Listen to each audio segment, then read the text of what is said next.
SHF Market, le site de référence de vente de jeunes chevaux et poneys de sport et d'élevage, vous présente l'émission Des jeux et débats.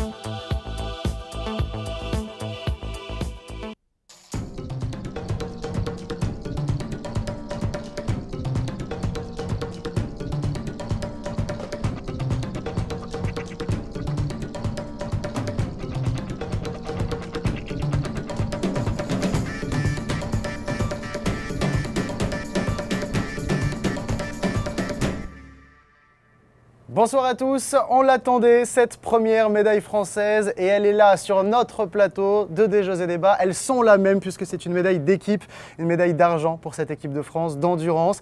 Bénédicte, sélectionneur de cette équipe, félicitations à vous aussi. Denis Le Guillou, Jean-Philippe Frances, Nicolas Ballarin et puis Franck Laousse. Alors Denis, vous avez vécu 160 km hier, vous êtes tous là aujourd'hui, fatigués, heureux, comment on se sent 24 heures plus tard? D'abord très heureux parce qu'on a fait une superbe course d'équipe hier, donc effectivement c'était un grand bonheur, une grande joie au réveil ce matin, mais quand même fatigué parce que l'épreuve était longue, difficile, donc plus de 10 heures à cheval, mais évidemment très satisfait. Une médaille d'équipe en plus, ça se savoure.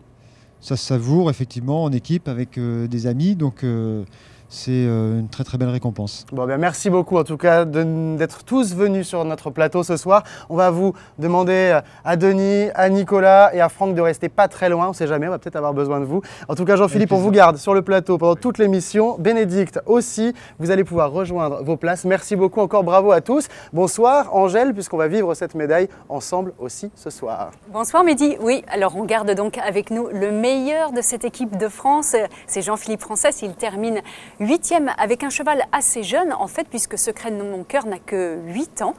Bonsoir Jean-Philippe. Bonsoir. Alors dites-nous un petit peu comment allait Secret ce matin au réveil. Secret était en pleine forme, on pensait même pouvoir l'amener à la meilleure condition, mais mon décalage avec le premier ne m'a pas permis de le présenter.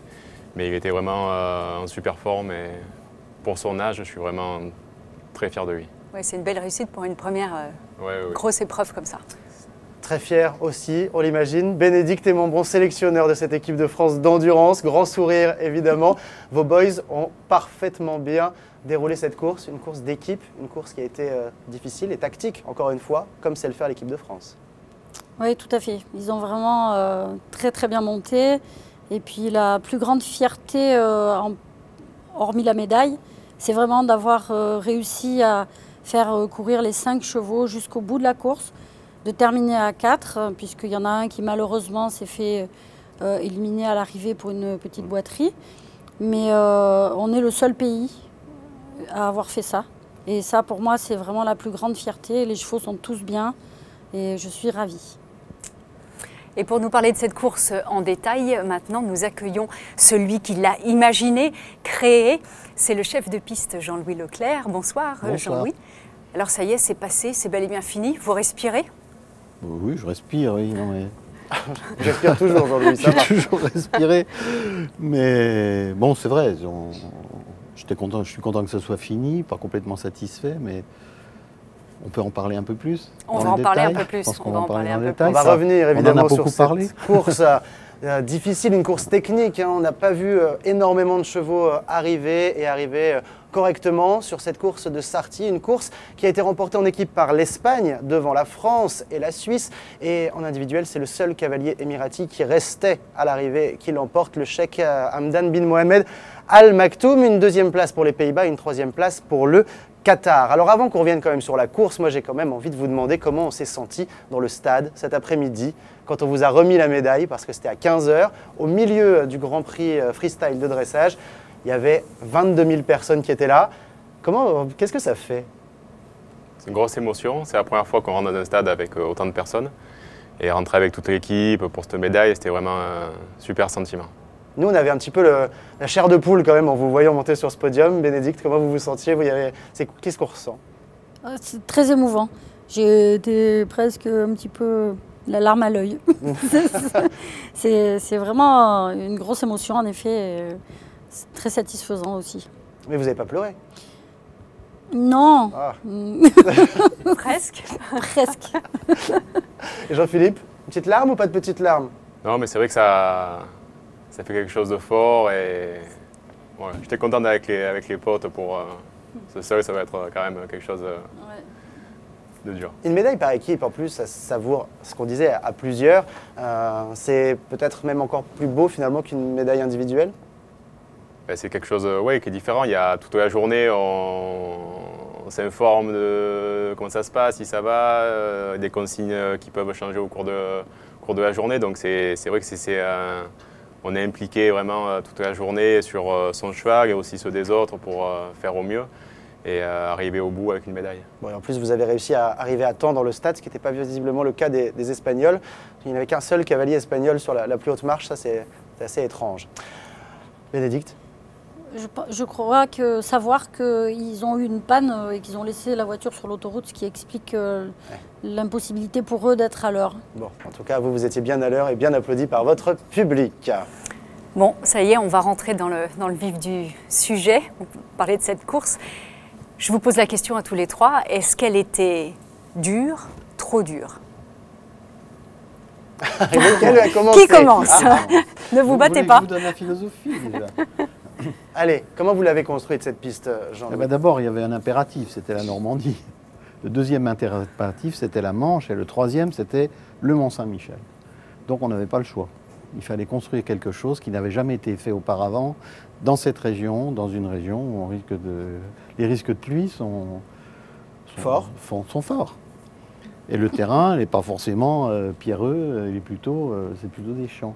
Et en plus, il n'y a pas de chemin, il a fallu créer les chemins à travers 105 propriétés privées. Donc c'était pas très facile à faire. C'est vrai que j'ai été cavalier de complet aussi, j'ai fait une course technique. Je trouve que depuis quelques années, on partait dans des espèces de courses de plat, sans technicité pour le cavalier, où on avait plutôt des courses de chevaux que des courses de cavaliers. C'est une opinion personnelle, mais que je partage avec pas mal de monde. Et ce que j'ai souhaité, c'est refaire une course de cavalier en amenant de la technique, un petit peu de technique. C'est vrai que ça aurait été une course dure, mais alors ce qui était catastrophique, c'est 35 mm de pluie lundi, répéter mardi pour retremper un peu le truc, répéter mercredi, répéter jeudi matin où il a plu toute la nuit, ou une partie de la nuit et le matin. Et c'est vrai que sur une course qui se voulait déjà technique, ça a pas mal détruit tous nos espoirs de jolis parcours. Ceci dit, je peux parler aussi, on parlera après des résultats, on pourra faire une interprétation plus large de ces résultats. Jean-Philippe, Bénédicte, course technique, on le savait déjà depuis les épreuves préparatoires de l'année dernière, on savait qu'on allait avoir une course technique. Est-ce qu'elle était difficile cette course ou trop difficile? Vous l'avez couru, Jean-Philippe. C'est une course qui était très dure, je pense que le terrain ne se prête pas aux pluies qu'il y a eu. Et qui ont rendu le terrain vraiment très difficile sur les premières étapes. Et voilà, je pense pour ma part, hier soir il y a eu des réactions à chaud, où on est un peu plus virulent, mais j'aime avoir des courses où les qualités sportives de chaque couple peuvent vraiment s'imposer. Et là je pense que ça peut favoriser des prises de risques qui ne sont pas forcément judicieuses pour certains cavaliers. Hier soir vous étiez un petit peu virulent, c'est vrai. Pourquoi qu'est-ce que vous ressentiez justement hier soir? C'était l'après-effort physique qui était vraiment très difficile. Oui, après on est fatigué, tout ça, voilà. Et puis voilà, ce qui compte pour moi, c'est d'arriver, c'est pas mettre mon cheval en danger et pouvoir exploiter au mieux les capacités sportives de mon cheval. Je pense que j'ai pas pu le faire sur ce parcours. Bénédicte, tous les chevaux français étaient à l'arrivée. Alors certes, il y en a un qui n'a pas passé la dernière visite, mais tous étaient à l'arrivée. Est-ce que vous avez eu des moments de frayeur pour votre équipe dans cette course? Comment est-ce que vous l'avez vécu justement en les voyant arriver au fur et à mesure? Oui, il y a eu des moments de frayeur difficiles où certains chevaux étaient un peu moins bien au niveau des allures. On a eu des doutes, on a eu des réexamens au niveau des allures. Donc c'était pas évident et c'était pas gagné jusqu'au bout. C'est pour ça que cette médaille d'argent nous remplit de joie, parce qu'on l'a gagnée vraiment. Par contre, pour en revenir au terrain, je pense qu'en effet, le fait, en fait, Jean-Louis a dessiné un parcours à un endroit inédit, où il n'y a pas de parcours. Donc, je pense que déjà, si on part de ce principe-là, forcément, ça ne pouvait pas être très facile de le réaliser. l'histoire de la pluie a rajouté des difficultés. Après, on est en Normandie. Hein. Du coup, voilà, on pouvait le prévoir. Mais en fait, Jean-Louis s'est retrouvé dans un concept, à mon avis, où on lui a dit il faut faire ça. Et il a fait coller ce qu'il pouvait, comme il pouvait. Et avec la logique qu'il a eue, c'était pas mauvais, en effet, les courses techniques. Par contre, ça a débouché sur une course qui était plus que technique. Et là, je rejoins Jean-Philippe. C'est-à-dire qu'on ne peut pas laisser s'exprimer vraiment les chevaux sur cette course-là sans prendre de risques pour eux. Et ça a joué en notre faveur puisque nous, on a joué la prudence. Et Jean-Philippe, cette course, vous avez pu la reconnaître. Est-ce que vous avez réalisé que le terrain était aussi mauvais? Est-ce que du coup, vous avez pris un départ adéquat par rapport à ce mauvais terrain, ou en fait, c'est vraiment une fois sur la course que vous vous êtes dit « oh là là, c'est pas bon ». Non, déjà, j'avais pu participer au pré-ride l'an dernier, donc j'avais déjà eu une bonne idée que la course était très difficile.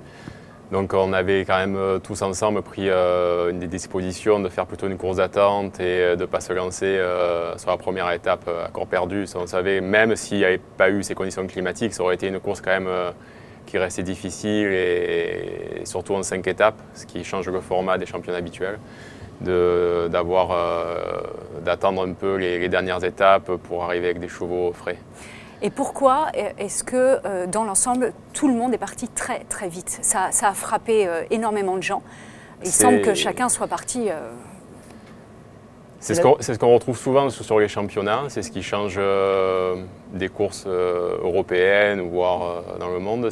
Voilà, je ne sais pas pourquoi, sur les championnats, il y a toujours ce départ qui est très très nerveux et très rapide. Et là, bien sûr, je pense qu'il y a des cavaliers qui ont manqué de discernement par rapport au terrain. Voilà. Mais... Il y a beaucoup de monde, il y a beaucoup de nations qui ont moins d'expérience que vous et que d'autres nations européennes ou même certaines nations du Golfe qui pratiquent aussi depuis très longtemps. Mais est-ce que ça vient de là aussi? On parle de départs en championnat qui sont parfois très risqués, trop risqués. Est-ce qu'on peut contrôler ça d'une manière ou d'une autre? Non, le but, c'est pas de le contrôler. Il faut une course à ce niveau, ça doit être une course technique. Donc une course de cavalier plus qu'une course de cheval finalement. Bien sûr, pour moi c'est une course de cavalier plus qu'une course de chevaux. Ils ne sont pas d'accord, mais pour moi c'est une course de cavalier. Si ça devient une course de chevaux, on sort de la FEI. La FEI, le milieu olympique reconnaît des athlètes, elle ne reconnaît pas les chevaux, c'est comme en vélo. Hein. Donc si on commence à faire des courses de chevaux, on ne reconnaît plus des athlètes, on a des jockeys, et puis voilà, c'est tout. Donc pour moi, c'est une course de cavalier qui doit avoir une technique. C'est là que le premier bas blesse. Et à mon avis, il y a des nations qui n'ont rien à faire là. Mais comment est-ce qu'on sélectionne des nations justement pour venir aux Jeux mondiaux? Est-ce que tout le monde a sa place ici? Ça, c'est le problème. Quand on voit que la deuxième boucle, après 60 km, on a déjà 30 ou 40, une trentaine de chevaux arrêtés pour métabolique, on se pose des questions quand même. Alors, certes, mais on va revenir sur ce côté métabolique aussi, parce qu'on peut arrêter les chevaux pour plusieurs raisons. On va y revenir. On a quand même, par rapport à ces couples qui s'arrêtent dès le début, certains couples qui ont quand même beaucoup d'expérience aussi. Il y a des nations, et je pense notamment à l'Allemagne, je pense à Sabrina, votre épouse, que vous connaissez bien puisque vous avez travaillé aussi avec eux. Ces couples sont expérimentés. Qu'est-ce qui s'est passé par exemple pour Sabrina Arnold, pour votre épouse? Sabrina, c'est un accident, on va dire, c'est un cheval qui a fait une myosite, qui n'a pas de rapport avec, malheureusement, c'est un problème métabolique qui peut survenir pour des diverses raisons, mais voilà, qui n'est pas en rapport ni avec sa gestion, ni avec la première étape. Voilà. Mais il y a eu des accidents, c'est vrai, des accidents qu'on rencontre sur toutes les épreuves. Voilà. Concrètement, pour les gens qui ne savent pas à quoi ça ressemble, un départ se fait groupé. Tout le monde part ensemble. Au début, quand on monte, quand on vit ça, c'est quoi? C'est le capharnaüm le plus total et tout le monde essaye de passer devant, c'est quoi? C'est vrai que sur le championnat, c'est pour moi vraiment la particularité qui est toujours dangereux parce que voilà, il y a une masse de chevaux, pas forcément tous les chevaux sous contrôle. Et voilà, enfin, pour ma part, j'essaie avec un peu l'expérience que j'ai des championnats, de me placer d'une certaine façon. Donc bien sûr, je pars plus vite que ce que je peux faire sur des courses françaises pour essayer de récupérer des groupes ou des cavaliers que je connais et reprendre un rythme qui correspond à mon cheval. Et est-ce qu'on pourrait repenser ce départ, Bénédicte, Jean-Louis? C'est pas facile, je vois pas comment. Quand on voit les courses en France, ça part pas comme ça. On a des cavaliers qui sont intelligents, qui ont de l'expérience, qui savent très bien que ça va durer et qui conservent leurs chevaux.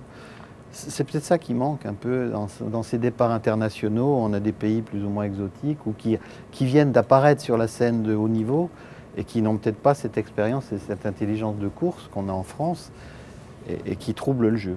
Cette tactique, c'est ça en fait, c'est une question de tactique. Là, je parle au sélectionneur que vous êtes, Bénédicte. C'est de la tactique, mais c'est de l'anticipation surtout, d'avoir appréhendé correctement les difficultés du terrain, de la météo du jour, l'état de forme du cheval.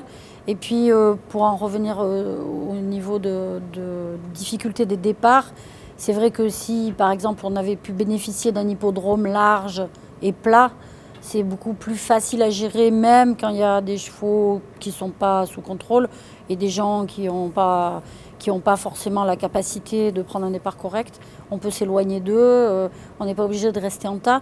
Là, c'est vrai que le site ne se prêtait pas tellement à un départ en toute confiance. C'est vrai que moi, ça m'a inquiété particulièrement et j'avais peur qu'il y ait un accident avec un des chevaux français dès le départ à cause d'un coup de pied, une bousculade ou quelque chose comme ça. Des choses qui peuvent arriver très vite en plus de ça. Oui. Alors, on a déjà beaucoup discuté sur cette course, toute la journée, on a pu lire des commentaires déjà dès hier soir, mais c'est bizarre parce qu'il y a aussi des nations européennes qui se sont retrouvées éliminées de cette compétition, qui voulaient un changement de format, qui en avaient marre de ces courses plates, etc., qui quand même montent un petit peu au créneau aujourd'hui, alors qu'on revient vers une course un petit peu tactique.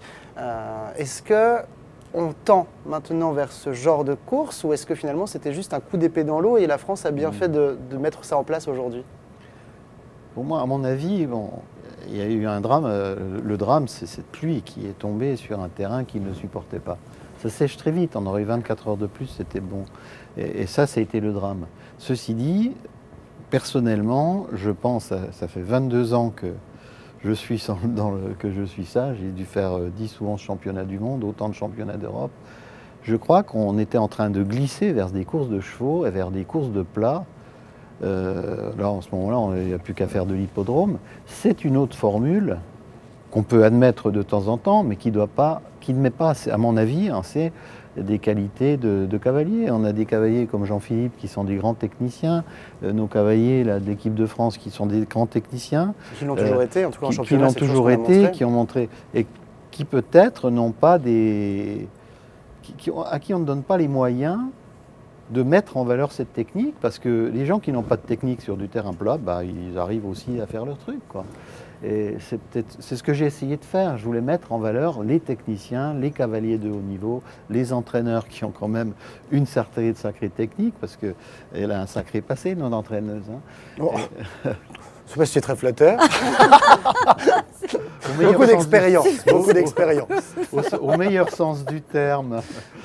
Et je pense que moi, ce que je voulais, c'était mettre en valeur cette technicité de tous ces pays qui travaillent fort, qui demandent une base d'équitation classique et n'ont pas laissé la place à n'importe quoi. C'est ce que j'ai cherché. Bon, c'est planté, la météo n'a pas été là. Pas Dieu. Hein. Donc vous avez 29 chevaux qui rentrent sur 170. Ouais. Ils peuvent sortir pour différentes raisons, boiterie, problèmes métaboliques. Quelles ont été les raisons majeures de cette sortie? Alors, il y a très peu de boiterie. Ce qui est plutôt une bonne chose. Il n'y a même pas, il y a pas 20% de boiteux, tout le reste c'est du métabolique. Et métabolique, si métabolique, on peut ça veut dire que c'est des chevaux fatigués. Et fatigués dès la deuxième ou troisième boucle. Alors, de deux choses l'une, la course était vraiment épouvantable. Elle était terrible, c'est vrai, mais elle n'était pas épouvantable. La preuve, c'est qu'on a une équipe de France, une équipe espagnole, une équipe suisse, c'est des gens qui ont réfléchi, qui ont préparé leur course, qui ont fait une course intelligente. Ceux-là, ils s'en sortent. Et puis à côté de ça, quand on voit des chevaux sortis au bout de 30 km, 60 km, complètement épuisés, je me dis qu'il y a un petit problème dans la sélection et la qualification des chevaux. Et là, peut-être qu'il faudrait voir que la FEI commence à prendre en charge ce problème. J'ai fait partie de l'ESPG, l'Endurance Stratégique Group de la FEI, qui a essayé de régler tous ces problèmes, en particulier tous les anomalies qu'on pouvait constater en endurance. Et mon grand thème, ça a été l'éducation, aussi bien des juges que des vétos, que des cavaliers. Et il semble que la FEI ait glissé là-dessus. On a beaucoup parlé d'endurance avant ces Jeux équestres mondiaux. On savait que ça allait être une course très surveillée parce qu'on a mis le doigt sur beaucoup de problèmes récemment. On en a déjà parlé tous ensemble tout au long de l'année, évidemment, avec vous Bénédicte, avec vous Jean-Philippe, vous aussi Jean-Louis. On avait peur notamment de problèmes de triche, de problèmes de dopage. On a l'impression qu'en revanche, sur ce côté-là, tout a été très bien géré, que les contrôles ont été draconiens. Est-ce que vous pouvez nous raconter justement, vous, votre point de vue par rapport à ça? Est-ce que tout a été mis en place pour éviter ce genre de problème? Oui, moi je pense que tout a été mis en place. La volonté des organisateurs était qu'en effet il n'y ait pas de problème de cet ordre-là. Et ensuite je pense que le format appliqué qui tend à se dessiner actuellement, d'avoir des aires fermées, contrôlées, au vu et au su des stewards et des personnes, limite énormément tous les problèmes qu'on peut rencontrer sans qu'on soit obligé de changer quoi que ce soit dans le règlement. Donc je pense qu'on va vraiment dans le bon sens et que la discipline commence à bien s'installer par rapport à ça. Il faut que ce genre de normes, Jean-Philippe, se fasse maintenant sur tous les concours et sur tous les événements, les championnats. Le fait de pouvoir voir ce qui se passe partout et de réglementer le nombre de personnes dans l'assistance. Oui, je pense que c'est essentiel. Après, ce qui s'est passé hier, je pense que c'est la norme, c'est pas quelque chose d'exceptionnel. C'est ce qu'on devrait avoir depuis longtemps sur toutes les épreuves. Et pour une fois, ça a été appliqué. Et les contrôles antidopage, ça nécessite un certain délai pour les résultats. Donc quand est-ce qu'on pourra dire que oui, il n'y a pas eu de dopage, que c'est évincé? C'est Jean-Louis qui peut répondre le mieux puisque... Oui, non, ça peut durer 3 semaines, ces choses-là. Normalement, il pourrait le faire en 2 jours, mais souvent ça traîne. Ouais. Donc on espère que ça soit rapide. Mais je pense que ça a été assez clair, transparent. Enfin, moi, je l'ai senti comme ça. J'ai pu suivre un peu la préparation. Et je pense que le comité organisateur, tous les gens du comité organisateur de Caen, ont tenu à ce que ça soit propre, clair, et ont pris les dispositions nécessaires, ainsi que la FEI d'ailleurs, ont pris les dispositions nécessaires drastiques pour que ça soit enfin des jeux et une endurance qui soit transparente. Je pense qu'on en est presque arrivé. Je ne sais pas ce qu'en pense Bénédicte, mais oui. Moi j'étais assez satisfait. Enfin, je sais pas. On le ressentait mal sur les autres championnats, on l'a bien ressenti. Est-ce que justement c'est un tournant vers une endurance sur laquelle on ne pointera plus le doigt, à votre avis? Est-ce que ça va marquer l'endurance, la discipline et justement faire du bien à votre discipline? Moi je pense que oui. Je pense que cette discipline est en évolution, qu'elle est passée par un stade... Tout est allé très vite en fait chez vous. Oui, aussi. Voilà, c'est allé très vite. Donc c'est un peu une adolescente qui a grandi trop vite. Et Dieu sait que c'est pas facile. Plein de problèmes, et plein de problèmes qui n'étaient pas du tout réglés. Et je pense qu'on est en phase de remise à niveau. Et qu'on devient adulte. Jean-Philippe? Je suis sur la même longueur d'onde, oui. Je pense qu'il y a eu des débordements dus à une évolution très rapide de la discipline. Et là, on va essayer de réguler et revenir à quelque chose de normal. Alors, ce que je vous propose, c'est qu'on revienne tous ensemble pour discuter de ces résultats et de parler des résultats, justement, et de les analyser, ce que vous nous disiez tout à l'heure au début de cette émission. Mais avant, petit retour en arrière, petit retour à Sartilly, dans la Manche, donc, avec une de nos journalistes que vous connaissez bien, qui est spécialiste de votre discipline, qui s'appelle Jocelyne Aligier. On a eu envie de lui faire un petit clin d'œil, parce que pour elle aussi, c'était une journée assez longue. Regardez, c'était son jour J hier. Il est signé Solène Lavenu. Jour de course d'endurance, le réveil sonne très tôt pour Jocelyne. Le départ de la course a retenti, c'est parti. C'est très difficile de savoir comment va se dérouler la course, c'est-à-dire si c'est très échelonné par exemple, s'il y a vraiment une tête de course qui se dégage, là ça pose des problèmes parce que ça veut dire que si on suit la tête de course, on abandonne les autres, mais comme la tête de course, s'ils prennent trop de risques, ils risquent d'être éliminés. Donc après la stratégie c'est un petit peu au feeling. Halte au premier point, les championnats du monde ont une saveur particulière. On n'a pas de mal à se réveiller, en général, c'est pas besoin du réveil, on sait qu'il faut se lever tôt. Ça va être l'échéance à ne pas rater, quoi. Et oui, bien sûr qu'il y a une certaine pression aussi pour nous. Pour maîtriser les paramètres, il faut avant tout savoir lire une carte. Donc là, maintenant, le jeu consiste à retrouver la piste. Mais les deux journalistes ont déjà repéré les lieux. Une fois arrivés, il faut se placer et attendre les cavaliers. Ouais, tu sais où ça en est la course là? Et puis, ils arrivent. Jocelyne a juste le temps de suivre l'avancée des cavaliers, faire quelques clichés et il faut repartir au point suivant. La carte est de nouveau sortie. Les discussions pour connaître la route seront animées jusqu'au soir. C'est garanti. Et ils font quand même un bon tour, eux, là. Alors Jean-Philippe, vous aviez un cheval qui est quand même assez jeune pour courir à ce niveau-là, 8 ans seulement. Est-ce que vous aviez pour objectif un podium en individuel? Ou est-ce que vous vous êtes dit, je la joue pour l'équipe, mais je fais attention à mon cheval, il est jeune, je peux encore faire du chemin avec lui? Non, individuel, j'y pensais vraiment pas, parce que voilà, je pense qu'il était trop vert. Il n'avait fait qu'une seule course de 160 km avant, c'est ça? Oui, cette année à Castelsagra. Donc j'étais pas vraiment parti pour travailler pour l'équipe. Je savais que le cheval quand même a des qualités qui sortent de l'ordinaire. C'est pour ça que je pense qu'il était présent sur les jeux à 8 ans. Et je pensais qu'avec sa valeur intrinsèque, il pouvait rentrer dans le top 10. Voilà, donc, contrat rempli. Contrat rempli. Et alors, évidemment, cette belle médaille de la France, médaille d'argent derrière, l'Espagne et la Suisse. La Suisse, c'est un peu une nation qu'on voit un peu moins souvent sur les podiums. L'Espagne, en revanche, on sait que c'est une nation qui est assez forte dans cette discipline. La Suisse, c'est plus étonnant ou pas? Oui, c'est plus étonnant, mais il y a quand même une ancienne championne du monde maintenant qui est dans l'équipe. Barbara, qui a fait gagner beaucoup de points, beaucoup de temps. Et c'est vrai que les deux derrière, les deux cavalières qui sont derrière, n'ont pas démérité non plus. Donc, bon. Et puis peut-être qu'ils ont couru un peu plus intelligemment, un peu plus doucement, faisant un peu plus attention au terrain pour protéger leurs chevaux, et on en arrive là. En revanche, en individuel... Je ne sais pas ce qu'en pensent eux. Oui, je suis tout à fait d'accord avec toi. Barbara a bien joué pour l'équipe aussi. Ah oui, c'est sûr. Barbara, elle a quand même une grande habitude. C'est une vraie athlète de haut niveau. Hein. En revanche, en individuel, on a une victoire pour les Émirats Arabes Unis. Il gagnait déjà à Lexington il y a 4 ans. En revanche, il n'y a plus qu'un seul cavalier émirati à l'arrivée. C'est drôle parce que la veille de la course, Marinaï était allé les rencontrer sur place à Sarti. Il disait finalement... leur seul vrai concurrent, c'était eux-mêmes. Ben voilà, finalement, ils se sont rencontrés eux-mêmes et ils ont rencontré leur faille. C'est souvent le cas. Ils courent en fait, en effet, pour être devant et ils prennent des risques. Donc forcément... Ils sont partis très vite, encore hier, on sait que c'est leur habitude. Jean-Philippe, vous les avez vus, vous, filer devant? Non, je ne les ai pas vus. Ils sont partis très vite.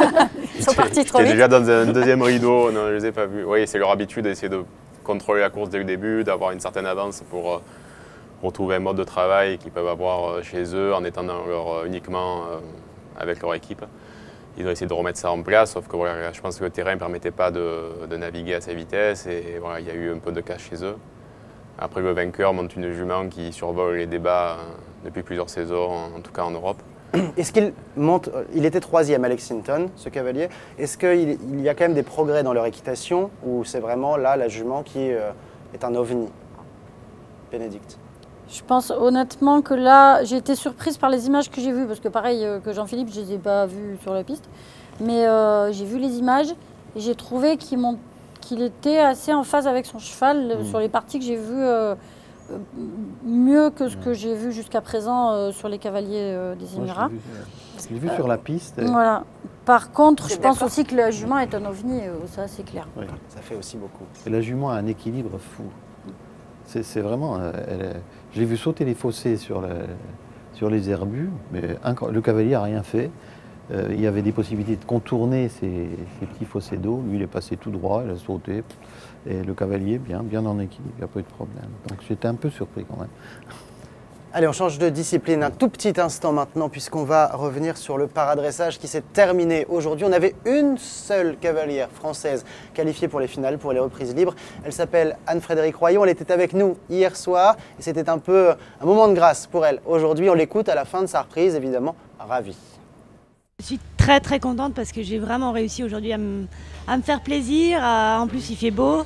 La jument était top. On a encore beaucoup de choses à travailler, mais on est dans la cour des grands là et ça fait du bien. Ça fait du bien de ressentir voilà, une jument qui est avec moi, un peu plus dynamique que l'autre jour, donc un peu en mode cocotte électrique quand même, cocotte minute, mais c'est comme ça que je l'aime et c'est comme ça que j'ai envie de la travailler. Donc quand elle est comme ça, je sais que voilà, avec beaucoup de travail, avec beaucoup plus de technique, on va arriver à prendre des points un jour et peut-être qu'un jour on sera sur le podium des futurs GEM, pourquoi pas, c'est mon rêve. Objectif médaille maintenant à l'avenir alors? Alors oui, objectif médaille, on va travailler cet hiver pour arriver à faire un podium par exemple aux Europes l'année prochaine, puis ça se déroule encore en France donc ce serait vraiment super. Et puis surtout continuer à travailler pour prendre du niveau, prendre du métier et puis Rio.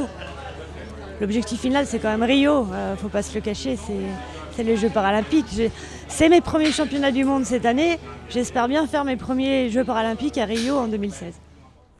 Alors objectif médaille, hein. La prochaine fois on a bien noté, cette fois-ci elle termine 8e, donc elle y est presque. Et on va continuer avec vous maintenant. Admiration. Hein. Comment? Admiration. Admiration sans borne. Oui. C'est déjà dur le dressage, mais le dressage comme ça, c'est impensable. On prend quand même des belles leçons de vie aussi avec ces athlètes handicapés. Courage, prenons ça pour l'endurance.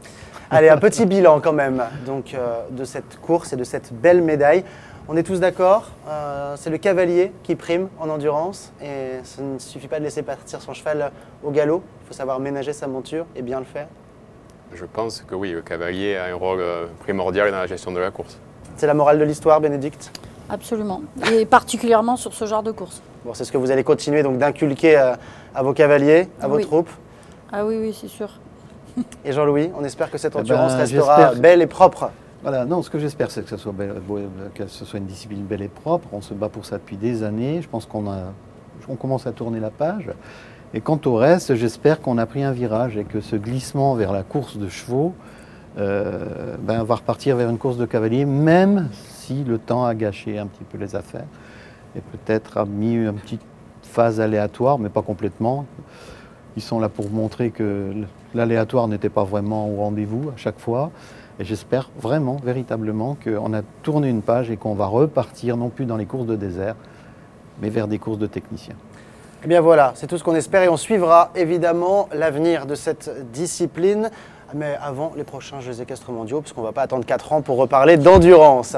Jean-Philippe, vous allez rester avec nous, parce qu'on aime bien voir la médaille. Mettez-la devant, la médaille, elle est derrière l'écharpe. Oh, pardon. On préfère voir la médaille. Voilà, Bénédicte, on va vous libérer.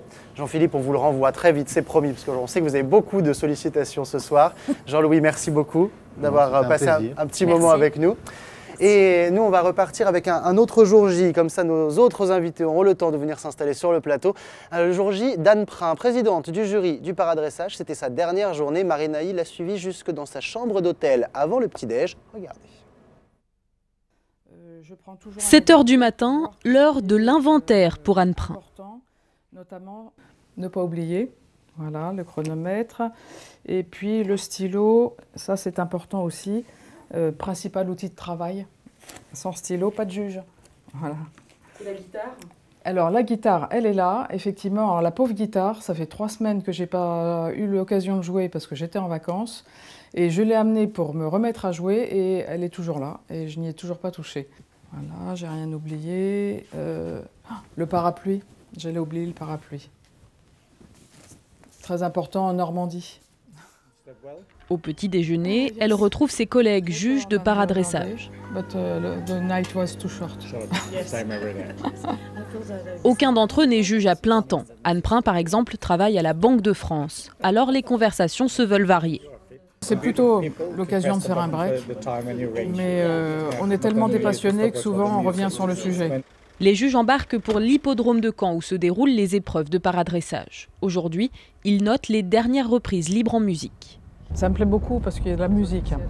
Et puis certains cavaliers sont très forts pour arriver à adapter la musique à leur cheval. Mais aussi, c'est un mouvement de concentration encore plus importante puisqu'il faut arriver à reconnaître les mouvements qui vont arriver dans un ordre indéterminé. Et puis tout en écoutant la musique et en observant la chorégraphie. L'angoisse va commencer à monter quand je vais rentrer sur le rectangle. Voilà. Et une fois que le cavalier va rentrer en piste, il n'y a plus d'angoisse, je suis concentrée, je regarde le cavalier, les mouvements, j'écoute la musique et j'essaie de profiter au maximum de ces instants merveilleux. Profiter, c'est aussi récompenser les athlètes, car Anne et ses collègues décernent toute la journée encore des médailles de champions du monde. Alors Jean-Philippe est resté avec nous, mais maintenant nous allons parler dressage avec Marie-Hélène Merlin, qui est journaliste pour l'Éperon. Bonsoir Marie-Hélène. Bonsoir Angèle. Alors vous avez passé une après-midi dans un stade plein à craquer, c'était comment? C'était comme on s'y attendait en fait quand on a assisté au test event, c'est-à-dire une ambiance absolument phénoménale avec un stade qui renvoie bien le son. Et en plus, bon, avec le Grand Prix, puis le Grand Prix spécial, on avait vu qu'on avait affaire à une édition vraiment très très bonne en niveau des cavaliers. Et là, les 15 concurrents de la freestyle ont été superbes parce qu'ils avaient tous une journée de repos. Et les chevaux étaient réellement plus frais pour certains que ce qu'on les avait vus sur le Grand Prix spécial après une journée de Grand Prix pour la plupart d'entre eux. Ils étaient très toniques, en forme en règle générale. Vous avez passé une bonne après-midi. Ouais. Oui, j'ai passé une bonne après-midi avec toujours ce petit problème des chorégraphies qui ont tendance à se répéter énormément avec toujours les mêmes, ou enfin pas toujours, mais souvent quand même les mêmes figures. Elles se ressemblent tellement qu'on les attend. On sait qu'il va y avoir une double pirouette au bout d'une diagonale au galop allongé. Et l'autre problème, c'est le problème de la musique quand même, qui est rarement intéressante, disons. Et avec nous aussi ce soir, Stéphanie Léodé. Bonsoir Stéphanie. Bonsoir. Un peu stressée Stéphanie, mais ça va bien se passer, ne vous inquiétez pas. Vous êtes éleveuse, notamment agricultrice, éleveuse, juste à côté de Caen, et on vous a invité ce soir parce qu'un cheval de l'équipe de France de concours complet est né chez vous, tout près d'ici. Ce cheval, c'est cadeau du roi. Avoir un cheval aux Jeux mondiaux, ça fait quoi? C'est magique, je suis très très émue.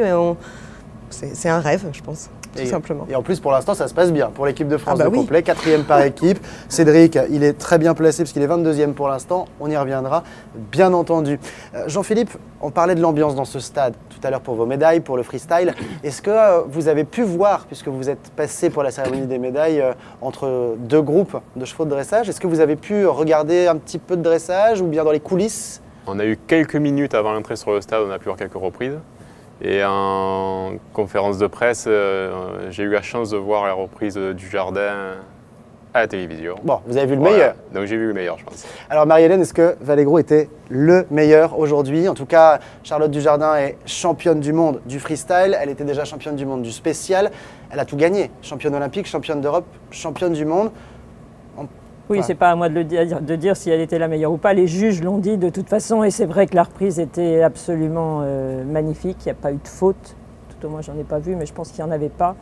Le cheval était très en forme. Elle a introduit des difficultés nouvelles dans sa reprise. Elle a un peu amélioré sa musique, ce qui fait que ça, c'était pas mal non plus. Et oui, elle était, bien sûr, elle a fait la plus belle reprise, mais Damonil a fait une très très belle reprise aussi. Alors avec cette différence qu'il y a entre les deux chevaux, Vallegro qui est très athlétique, qui fait un peu, qu'on voit à l'écran là justement. Voilà, et qui est très athlétique, et Damonil qui est plus fin. Les équitations des cavalières sont différentes aussi, probablement du fait de cette différence entre les chevaux. Et mais bon, c'était des instants absolument magiques, avec peut-être un petit peu plus de sensibilité côté Damonil, mais on rêve du moment où Vallegro et Charlotte Dujardin sont capables d'introduire dans leur reprise le même sentiment que ce qu'on avait avec Salinero, avec Bonfire, avec Isabelle Vert parfois, etc. C'est ce qui manque encore à Vallegro là. Ça manque de quoi? De magie? Angèle, c'est un peu votre avis aussi, ce que vous regardez dans la reprise. Oui, mais bon, c'est très... On vibre pas. C'est très personnel. Moi, je vibre un petit peu moins, mais bon, tout est parfait. Donc, c'est pas une critique, mais très agréable à regarder. Oui. Mais ça manque de ce petit instant de magie, oui, où on vibre, où il y a de l'émotion. Ça manque un peu d'émotion. On se dit, ah, c'est magnifique, il n'y a rien à dire, mais on n'a pas les... Jean Morel me rappelait le matinée à Aix-la-Chapelle. En plus, c'était le soir, donc le soir, ça introduit aussi un spectacle différent. Et matinée, on avait carrément la chair de poule, quoi, tellement c'était émouvant. Jean-Philippe, vous n'êtes pas venu, vous, avec vos chevaux pour la cérémonie des médailles. Ça aussi, c'était différent à Lexington. Il y avait des chevaux qui étaient là. Oui, on était rentrés dans le stade avec les chevaux. Après, c'était au même endroit. C'est au même endroit. Mais c'est vrai que, en tout cas pour les chevaux d'endurance, je suis favorable à ce que ça se fasse à pied. D'accord. Mais pour quelle raison, justement? Ils ont quand même fourni un effort qui est très important et je pense que c'est sympa de les laisser tranquilles. Ouais. Marie-Hélène, est-ce qu'il va falloir attendre un cheval qu'on ne connaît pas pour voir Vallegro vaincu en championnat? On l'a vu vaincu avec Aix-la-Chapelle dans le Grand Prix quand même. Oui, par Totilas. C'est vrai que le match Totilas-Vallegro a peut-être manqué à ces championnats du monde. Il va rester fort pour un moment, d'autant qu'elle annonçait en conférence de presse qu'elle était surprise de son évolution permanente. Enfin, pas surprise tout à fait, mais enfin qu'il évoluait de manière permanente.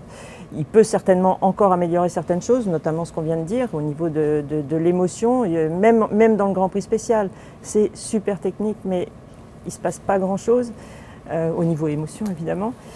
En revanche, il y a un autre cheval qui a manqué dans ces débats, qu'on a vu dans le Grand Prix, malheureusement à 8 h du matin mardi, c'est le cheval d'Isabelle Vers, la Belle La Rose, la magnifique jument d'Isabelle Vers, qui n'a aucune faiblesse et qui est toute jeune puisqu'elle a fait 3 ou 4 concours, qui elle va beaucoup progresser avec la championne qu'elle a sur le dos, qui est très forte en RLM, enfin en freestyle. On ne sait plus comment les appeler, ces reprises. Reprises libres, comme vous voulez. Il se peut que Vallegro trouve une concurrente. Il se peut qu'on ait du suspense à nouveau alors, parce que là c'est toujours un peu écrit d'avance ou presque. Oui, c'est vrai que la victoire de Vallegro était attendue. Damonil sur le Grand Prix spécial était un petit peu moins brillant que d'habitude. Parzival était sorti du Grand Prix spécial. Bien sûr, il a 17 ans, donc on ne s'attendait pas à ce qu'il fasse une médaille d'or à nouveau. Mais il y avait quand même un petit peu de suspense. Et de manière générale, depuis quelques éditions, qu'elles soient d'Europe, du monde ou olympique, les choses ne sont pas complètement gagnées d'avance. Vallegro vient d'arriver, effectivement, il gagne tout. Mais bon, ça fait 3 ans. Et on en attend peut-être d'autres. Oui. Il faut le souhaiter. En tout cas, il a ému certaines personnes, et notamment le groom de Charlotte Dujardin, Alan. Avant de voir Alan, justement, Jean-Philippe, on va vous libérer parce que je sais que vous avez d'autres obligations avec nos confrères, avec tout le reste de l'équipe de France et avec Bénédicte. Encore bravo pour cette médaille d'argent. Portez-la fièrement, qu'on compte sur vous jusqu'au prochain championnat. Et comme d'habitude, la France a brillé en endurance. Encore bravo, bonne soirée à vous. Et nous, on va donc voir Alan, le groom de Vallegro, très ému après la reprise, mais assez détendu avant la reprise. Marine l'a rencontré. Regardez. Je suis très chanceux de m'occuper d'un cheval comme Vallegro.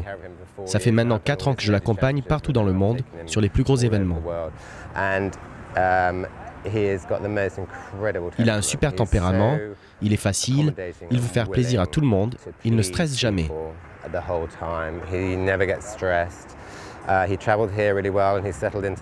Ici, il a bien voyagé et a vite pris ses aises.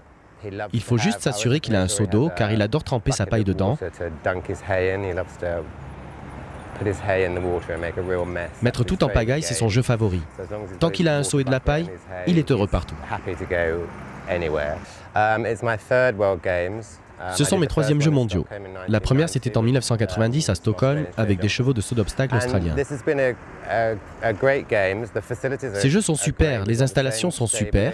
Nous avons les mêmes box qu'au JO de Londres et ils se plient en 4 pour nous. Tout le monde est là pour nous aider. On a tout ce dont on a besoin. Mais c'est dommage que tout soit aussi éloigné. Le reining a lieu en ce moment, mais c'est loin. Le paradressage est encore plus loin. C'est un peu dommage qu'on ne soit pas tous ensemble. On n'a pas vraiment l'impression d'être aux Jeux équestres mondiaux, où toutes les disciplines sont censées être réunies. À part ça, les infrastructures sont super, et les Français ont été super accueillants. Alors c'est toujours beaucoup d'émotions pour l'entourage des chevaux. On a vu Alan, le groom de Vallegro, en pleurs après la reprise de Charlotte. C'était son jour J aujourd'hui. Le vôtre, c'est sans doute demain. C'est le cross. Vous allez bien dormir? Non. Stéphanie, le cadeau du roi est né chez vous, ici même. Mais à la base, ce cheval n'était pas destiné au concours complet. Pas du tout. Pas du tout. Pur sang. vraiment pur sang, de lignée de pur sang et très bon dans le steeple. Donc tous nos espoirs portaient naturellement sur les chevaux de course. Donc, vous élevez des chevaux de course? Vous élevez des chevaux de course, vous? Mais pas du tout. Pas du tout. À la base, c'est une histoire un peu extraordinaire, c'est-à-dire que je vais vous parler juste une seconde de sa grand-mère. Mais on aime les belles histoires, et les histoires de chevaux, donc allez-y. Sa grand-mère qui en fait est arrivée sur la ferme parce que mon père, donc agriculteur, livrait des bennes d'avoine dans les haras de pur sang. Et un jour, voilà, pour se faire payer, on lui a dit choisissez une poulinière dans le champ. Coup de cœur, il a eu un coup de cœur pour une pur sang noire absolument magnifique, donc Canmore, sa grand-mère. Et voilà comment on a commencé le pur sang, donc c'est vraiment tout à fait atypique. Ouais. Et l'année suivante, en fait, le Steeplechase m'a offert une saillie gratuite parce qu'elle avait gagné. À l'époque, c'était en francs, hein, donc à peu près 1 million de francs. Donc on avait le droit à une saillie gratuite. Bon, quand on ne connaît pas du tout le monde des courses, on choisit la saillie la plus chère. Voilà. Pourquoi se priver après tout? Non, mais voilà, tout à fait. Donc, un très bel étalon, bien sûr. Rahotep. Qui est important parce que c'était un étalon qui avait de la carrure, de la masse quand même. Il a ramené un peu de force. Tout à fait. Il a ramené de la force, ce qui complétait très très bien avec les origines donc, de la mère, donc Cadoudal. Et voilà, c'est comme ça que j'ai eu Cadora, une jument qui pourtant, on m'a souvent dit, elle devrait faire du complet. Cadora, donc c'est celle que l'on voit... C'est la mère, celle de droite, là. D'accord. Et voilà, elle avait aussi de la masse et souvent on me disait, c'est une jument de complet, quoi. Mais non, nous on s'est dit, c'est des chevaux de course. donc voilà, on a choisi Adieu au roi, qui est le père donc de Cadeau. Voilà. Le père de Cadeau. Et quand Cadeau est né, c'était ce petit bout de chou très foncé, hein, tout noir. Oui, non mais oui, tout à fait, c'est lui, je tiens à le préciser. Aujourd'hui, il a perdu, je le vois blanchir d'année en année, moi ça me perturbe. Mais c'est toujours le même cheval. Oui, c'est toujours le même. Qu'il arrive en concours complet justement et qu'aujourd'hui il soit aux Jeux équestres mondiaux. Est-ce que ça fait plus peur finalement, ou en tout cas on angoisse plus sur le départ d'un cross comme celui de demain ou sur un départ de course? Forcément, vous me parlez de ça, oui. Cédric Liard m'appelle la maman de Cadeau, donc comme toute bonne maman, oui, le départ d'un cross me terrorise. Surtout, bien sûr, avec la météo qu'on a en ce moment. Mais vous le suivez sur beaucoup d'épreuves? Sur beaucoup. Le dressage, je l'ai regardé à la télévision. Et du coup, demain, oui, le cross, bien sûr, je suis présente, mais avec une angoisse quand même, oui. Forte. Bon, alors je vous rassure, on a eu Cédric au téléphone aujourd'hui. Lui est plutôt confiant parce qu'il croit vraiment au cheval. Oui. D'ailleurs, je lui ai demandé, est-ce que vous avez un message pour Stéphanie? Il m'a dit, vous la remerciez.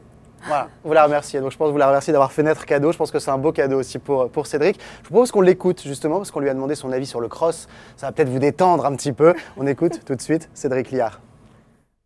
Je trouve que c'est difficile, ça démarre assez fort et puis ça se termine fort aussi. Surtout, comme on le savait, très ballonné et le terrain risque de rester un peu collant. Donc ça va être quand même très éprouvant pour les chevaux. Déjà, le début de tour démarre très vite. C'est-à-dire que déjà on est sur les codes des numéro 2. C'est gros, le 3 c'est gros aussi. Le 4 première combinaison. Le 5 saut normal, 6 combinaison difficile, 7 normal et 8 le premier guet. Donc déjà dans les 3 premières minutes du tour, il faut que les choses soient vraiment enclenchées et très au point, quoi. Et après c'est vrai qu'on reste sur le même type de difficulté, mais je trouve surtout que ça démarre très fort. Toutes les combinaisons sont assez délicates, il y a des options lentes de partout, mais toutes les options rapides sont délicates, mais par contre cependant ils trouvent tous, ça paraît très très clair pour les chevaux. Donc on se dit que tout va être tentable tout droit, je pense. Déjà en prenant tout droit, je pense que le temps va être vraiment difficile à faire, étant donné le vallon, les côtes qui a grimpé et puis le terrain qui va quand même pas être très rapide.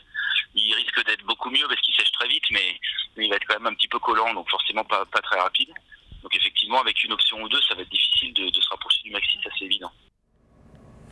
Alors on vient tout juste d'apprendre justement qu'à cause de ce terrain lourd, ça va peut-être vous rassurer, ils viennent de supprimer 500 mètres du parcours, c'est-à-dire 1 minute de cross en moins.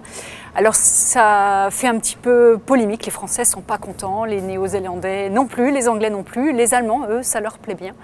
Mais voilà, c'est les avantages peut-être du complet par rapport à l'endurance. On peut modifier le parcours si le terrain ne se prête pas à la compétition le jour J. Alors c'est vrai que les Français ne sont pas très contents parce que du coup ça s'éloigne un petit peu du niveau 4 étoiles. Ça vous rassure? Ça vous rassure, oui. j'imagine. Forcément, bien sûr. Moi, comment ça me est-ce que rassure. vous allez vivre justement la journée de demain? Est-ce que vous avez déjà suivi ce niveau d'épreuve, vous Stéphanie? À ce niveau, non. J'ai suivi Cédric Liard quand il vient dans la région, bien sûr. J'ai été le voir au Lion d'Angers, j'ai été le voir au Haras du Pin, mais c'était pas encore ce niveau d'épreuve. Ouais, c'était pas encore du 4 étoiles. Non. Marie-Hélène, vous aussi, vous allez aller au cross demain, vous allez voir ce cross au Haras du Pin. Bien sûr. Vous allez vous, comment on dit déjà, dégourdir les jambes un petit peu au Pin après les tribunes du stade d'Ornano. Oui, voilà, je me suis entraînée à faire quelques dizaines de kilomètres par jour pour pouvoir faire le cross, suivre le cross, parce que j'aime en général bien faire tout le cross et essayer de voir le maximum de chevaux sur le maximum d'obstacles. Mais bon, effectivement, il n'y a rien de très idéal. Simplement, les 500 mètres, ils sont supprimés où, à la fin ou... Non, alors, je crois que c'est à plusieurs endroits. Il y a 2 endroits qui ont été supprimés, il y a 2 obstacles qui disparaissent. Ah oui, parce que sinon, ça rapproche les obstacles. Il y a le 20 et le 22 qui disparaissent de ce parcours, et notamment une grimpette.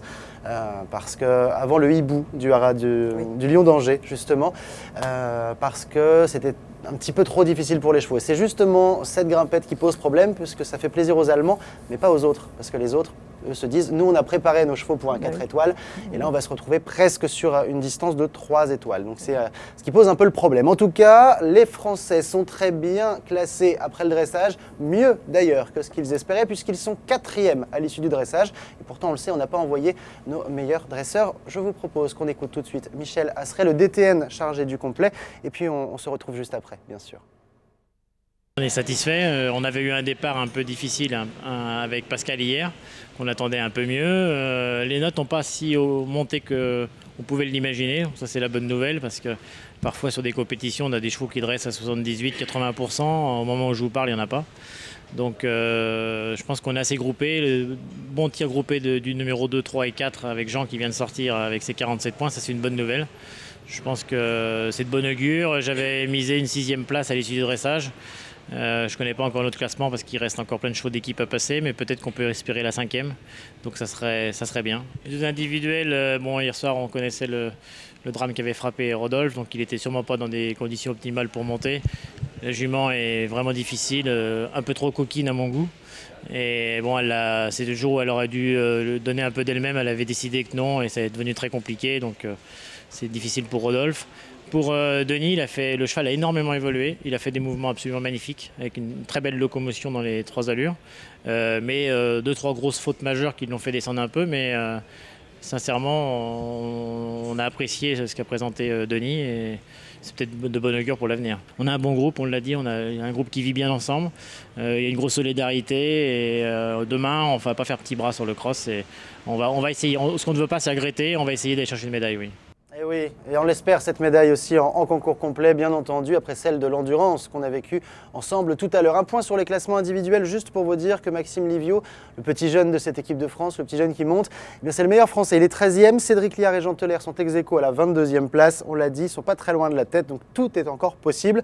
Denis Mesplès est 40e, Pascal Leroy 54e, et Rodolphe qui a monté évidemment dans des conditions très difficiles, et lui beaucoup plus loin au classement. On va maintenant amener une note un petit peu rigolote pour faire la fin de cette émission avec des cavaliers assez inhabituels qu'on a croisés dans les rues de Caen, que Claude Bijon a croisés dans les rues de Caen. Regardez.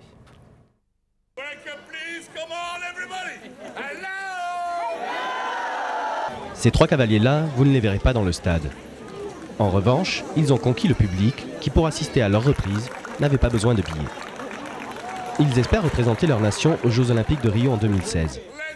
Plus légers que Karl Esther, plus rigoureux qu'Isabelle Wert, nous ne pouvions nous empêcher de leur demander le secret de leur entraînement.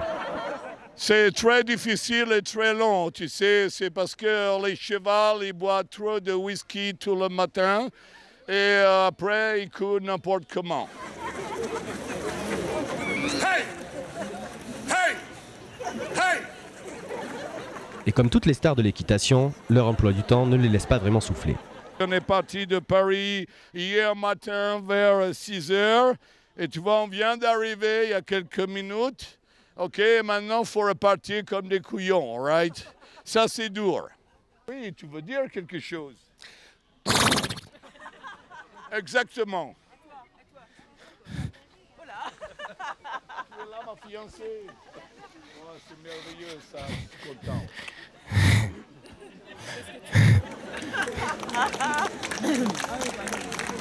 Angela,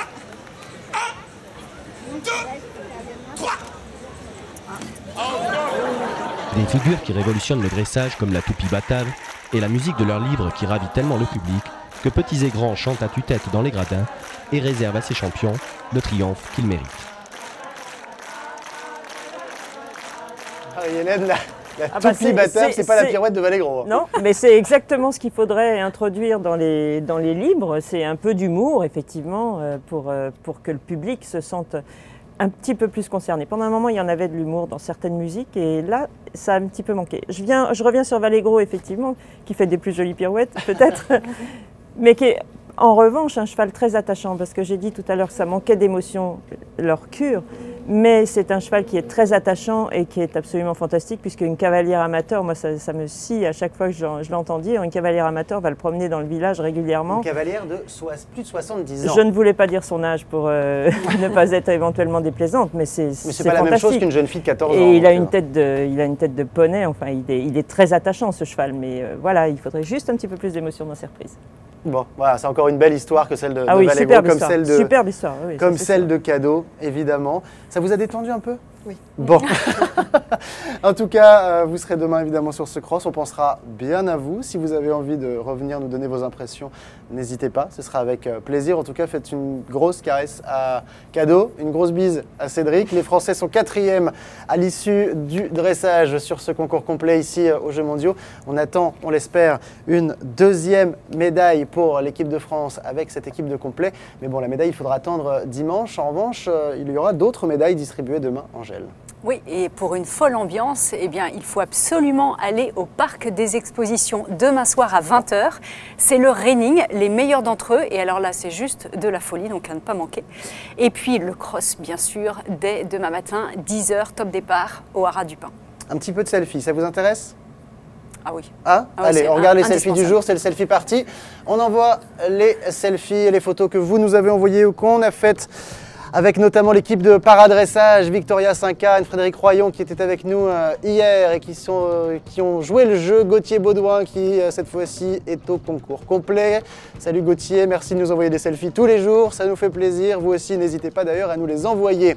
Le team de la Fédération Française d'Équitation, Cécilia Raymond et Daniel Lambert également, c'était du côté du Parc des Expos.